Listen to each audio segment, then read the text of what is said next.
to Manuscript Minutes. I'm Courtney. And I'm Kaylen, and today we're going to be discussing the fascinating career of Otto F. an American rare book stealer. Eggy is known for his massive manuscript acquisitions and for cutting up and dispersing thousands of them over the course of his career. In this video, we're going to be covering Eggy's exploits up until 1935. So let's begin.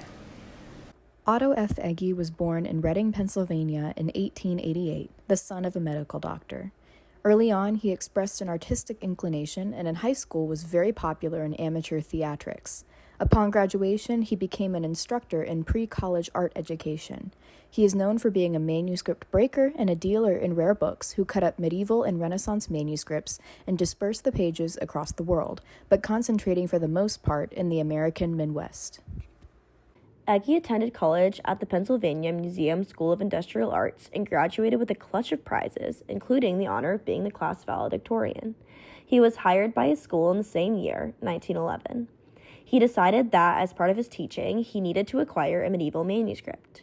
At an auction in Philly, he bid aggressively to acquire a Neapolitan prayer book from 15th century Italy.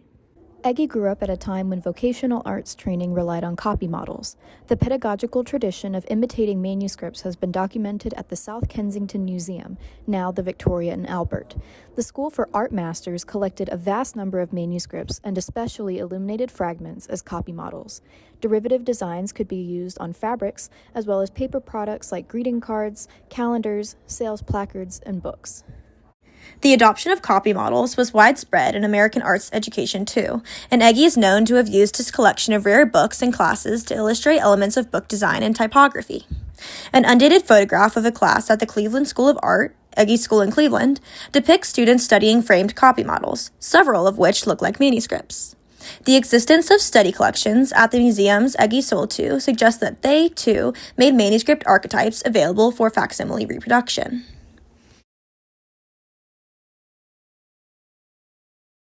Eggy's breaking began with the first manuscript he ever bought. He borrowed most of the money to acquire this Neapolitan prayer book, but after several years realized he'd never be able to pay back the debt. The fellow who loaned him the money, Ernst Detterer, proposed that Eggy give him a piece of the manuscript to settle the obligation. Eggy realized that selling pieces of a book could be very profitable under the right circumstances. So, he launched his career as a part-time bookseller, selling individual manuscript pages or pages from printed books at library schools, conventions, and professional meetings. He broadened his trade after moving to Cleveland in 1921 after taking up a more lucrative job at the Cleveland School of Art. Between 1921 and 1930, one of his strategic sales tactics was to ship piles of manuscript pages all over the country to trusted contacts he met at his professional organizations. For a percentage of the price, these allies would sell the fragments out of their businesses or institutions. Sometimes the portfolios were enhanced with further leaves. He also developed a sideline in selling to small art museums, mostly affiliated with colleges and universities. His early museum clients included Toledo Museum of Art, the Allen Memorial Art Museum at Oberlin College, and the Reading Public Museum. For 30 years, this remained a very lucrative part of his business. He also sold to the Albright Knox Art Gallery in Buffalo, New York, and the Honolulu Museum of Art in Hawaii. In 1930, Eggy was approached by Georgie McAfee, librarian of the Lima Public Library in Lima, Ohio, to see if he'd be willing to consign some fragments for a holiday market. He quickly agreed to it and sent 100 fragments. There was a lot of publicity, and the launch of this holiday business was a success. He made roughly $400 selling fragments, although he only expected to make $25.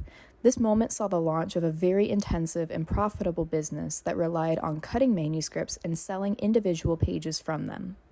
Eggy had been buying affordable manuscripts all along, and also plundered his personal collection. He would cut out pages from complete books and take them out so that the best pages were always left behind.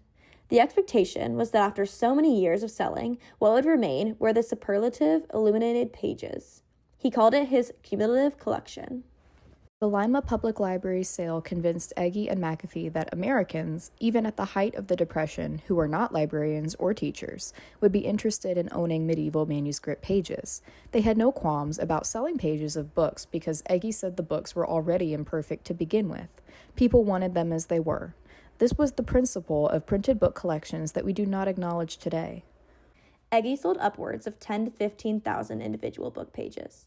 He took these from hundreds of books, some from his personal library, and some he acquired as inventory sources. The cutting took place at his home, 1888 South Compton Road in Cleveland Heights. Nobody ever reported seeing Eggy holding a penknife or cutting up manuscripts, so that must have been what was happening. The librarians euphemized the destruction of these manuscripts in coy language that ignored their origins. When the pages were assembled, he took them to the Cleveland School of Art, and he had his students map them in custom mats that characterized his brand, giving it an elegant appearance. It was expected that buyers appreciated the fragments as art that they could frame and hang in their homes. They had less appreciation for the text. It was in the innovation of Georgie McAfee's outreach at the Lima Public Library that Eggy launched an international business. He was connected to the arts in our education communities, and he circulated scores of exhibits through art organizations all across the country that served as a kind of advertising for his manuscript sales. The Lima librarians, for the most part, handled the sales to locals in Lima and to institutions which very quickly realized that they could augment their rare book holdings with affordable, representative manuscript pages. In 1937, it was reported that 19 colleges and universities had leaves from Eggy through the Lima Public Library, such as the University of Michigan. What kinds of manuscripts suffered mutilation in these years? They were very similar in quality and decoration. They had to be clean leaves because he wanted to sell manuscripts that looked good on the wall, but they needed decoration too, especially gold. Decorative books of hours were his most popular item. They could have panel borders or acanthus leaves or ornate gilt lettering. Eggy liked to sell his manuscript by style, and he could create repeat customers by offering various styles of pages. Old Bible leaves, which were supremely abundant from a single pocket Bible, could yield 600 pages. Books of hours were plentiful, but not as extensive, at around 100 to 150 pages. He sold liturgical or ritual manuscripts that were also totally affordable, despite being decorative. He did not sell text manuscripts because they were simply plain lines of text with maybe one nice initial. Eggy liked to concentrate on acquisitions with historiated initials or some figural subject matter. For example, a small missal that he acquired in 1936 has 21 historiated initials. He could sell these to his elite clientele, such as physicians, lawyers, or business professionals. They could afford to pay a little bit more. He sold pages for $1, sometimes as low as 50 cents, to about $25 or $40. He also cut out illuminations from books that he tried to sell for as much as $100, but this part of his trade was handled in New York after 1935 by his agent, Philip C. Dushnis.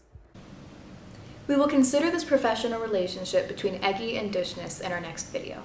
There is still much to consider in order to understand Eggy's place within the American manuscript trade, so join us next time to hear about how his career came into full fruition. This could hardly be fully explored without discussing the new renaissance of Eggy's business as an outcome of his financial desperation.